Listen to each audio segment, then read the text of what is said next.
నమస్తే, welcome to social post. నేను మీ మాధురి.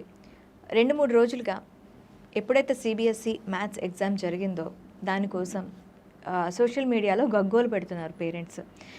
ఎప్పుడూ లేనంత విధంగా కష్టతరంగా వచ్చింది పేపరు.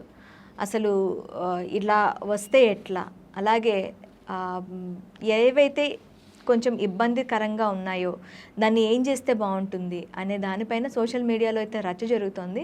అసలు సిబిఎస్ఈ మ్యాథ్స్ ఎగ్జామ్ గురించి ఉన్న ఆ తెరేంటి, అసలు ఎందుకు అట్లా వచ్చింది, దీనికి అసలు ముందు ఏమీ చెప్పలేదా, ఇవన్నీ కూడా డీటెయిల్గా కనుక్కుందాం. మనతో పాటు ఉన్నారు సుబ్బారావు గారు, ఎడ్యుకేషనల్ డిజైనర్, అలాగే ఆథర్. నమస్తే సార్. నమస్తే అండి. సార్, మనకి ఇప్పుడు స్టేట్ బోర్డులో సెంట్రల్ బోర్డ్కి తీసుకుంటే తేడా మనకి చాలా ఉంటుంది. ఎన్సీఆర్టీ అలాగే ఇది స్టేట్ బోర్డు, ఈ రెండిట్లకి మనం చూసుకుంటే ఇప్పుడు న్యూ ఎడ్యుకేషన్ పాలసీ అనేది దేశవ్యాప్తంగా మనం పెడుతున్నామని చెప్పి అంటున్నారు.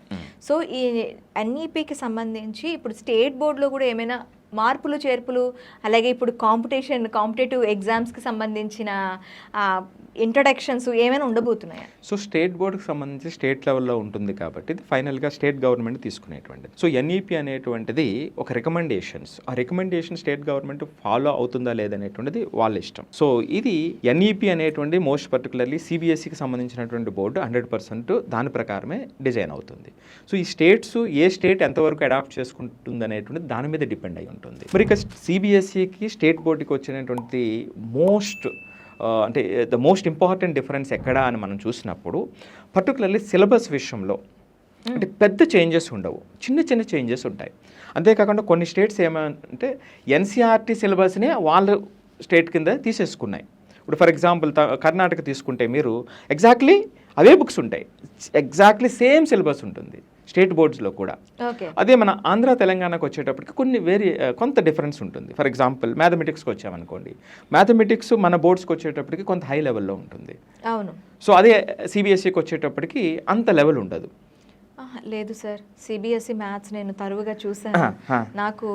నేను ఎప్పుడైతే డిగ్రీలో ఏదైతే మ్యాథ్స్ ఉంటుందో సిబిఎస్ఈ స్టాండర్డ్ క్వశ్చన్స్లో నేను ఆ క్వశ్చన్స్ చూసాను. క్వశ్చన్ పేపరు స్టాండర్డ్ అనేది నెక్స్ట్ లెవెల్లో డిస్కస్ చేద్దాము. ఫస్ట్ సిలబస్ విషయం, టెక్స్ట్ టాపిక్స్ అనేవి కూడా మనకి డిగ్రీలో ఏ లెవెల్ ఉంటుందో సేమ్ అదే లెవెల్ నేను సిబిఎస్ఈలో చూసాను.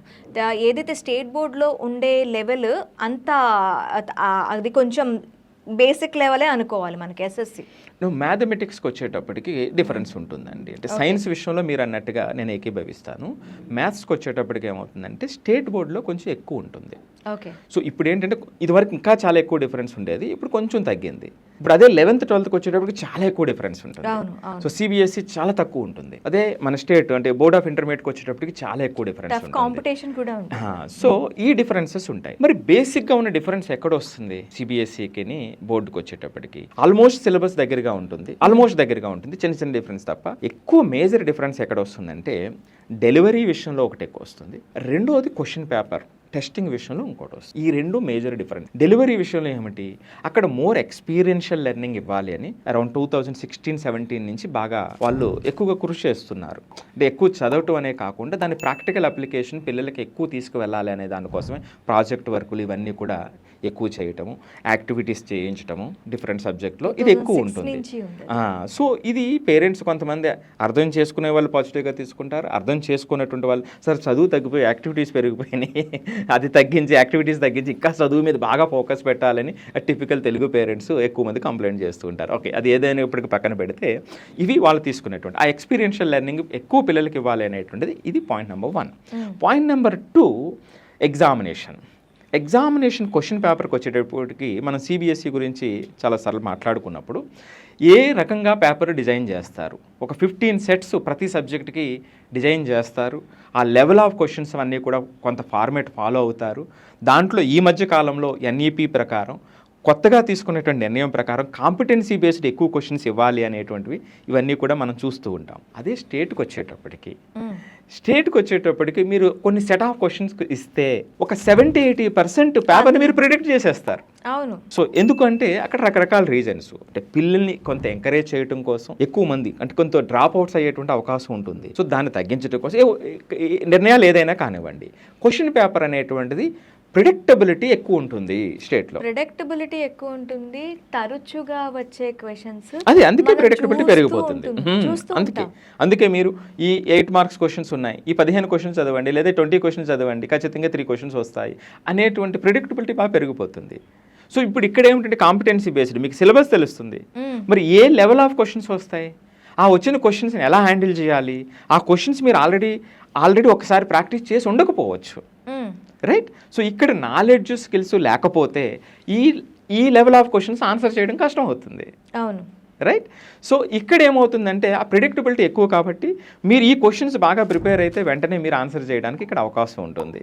సో ఇది ఎగ్జామినేషన్ ప్యాటర్న్కి సంబంధించి ఉన్నటువంటి రెండో అతి ముఖ్యమైనటువంటి డిఫరెన్స్ అనమాట అండి. ఇది సిబిఎస్ఈకి బోర్డుకి సంబంధించి. ఇక్కడ ఇవి సిబిఎస్ఈ బోర్డుకి సంబంధించినటువంటి. సో ఇప్పుడు ఎన్ఈపిలో అనుసరిస్తూ ఇప్పుడు సిబిఎస్ఈలో కొన్ని మార్పులు చేస్తూ 50% కాంపిటేటివ్ క్వశ్చన్స్ ఇంట్రడ్యూస్ చేశారు. ఇప్పుడు స్టేట్ బోర్డులో అట్లా ఏమైనా చేసే ప్రస్తుతానికి అలాంటివేమీ నిర్ణయాలు ఏమీ తీసుకోలేదు. భవిష్యత్తులో స్టేట్ సబ్జెక్ట్ కాబట్టి స్టేట్ గవర్నమెంట్ కూడా దాని మీద ఏదైనా నిర్ణయం తీసుకుంటుందా లేదా అనేటువంటిది వేచి చూడాలండి.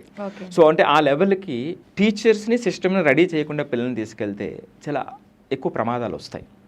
సో అసలు అంటే ఎడ్యుకేషన్కి సంబంధించి డ్రాప్ అవుట్స్ పెరగటం, ఆ ఇబ్బందులు పెరగటం అనేటువంటిది జరుగుతుంది. సో కాబట్టి అలాంటి మూమెంట్ ఏదైనా గవర్నమెంట్ తీసుకునేటప్పుడు ఒక 10 year స్పాన్ ఆలోచించి తీసుకోవాల్సినటువంటి నిర్ణయాలు అనమాట అండి ఇవన్నీ. స్లోగా ఒక స్టేజ్ తర్వాత ఒక స్టేజ్ ఆ ఇంప్రూవ్మెంట్ని తీసుకురావాల్సినటువంటి అవసరం ఉంటుంది. సో ఇప్పుడు వరకు స్టేట్ గవర్నమెంట్కి సంబంధించి అటువంటి నిర్ణయాలు ఏమీ తీసుకోలేదు, తీసుకునేటువంటి విధంగా పల్స్ కూడా మనకేమీ కనిపించట్లేదు. థ్యాంక్ యూ అండి.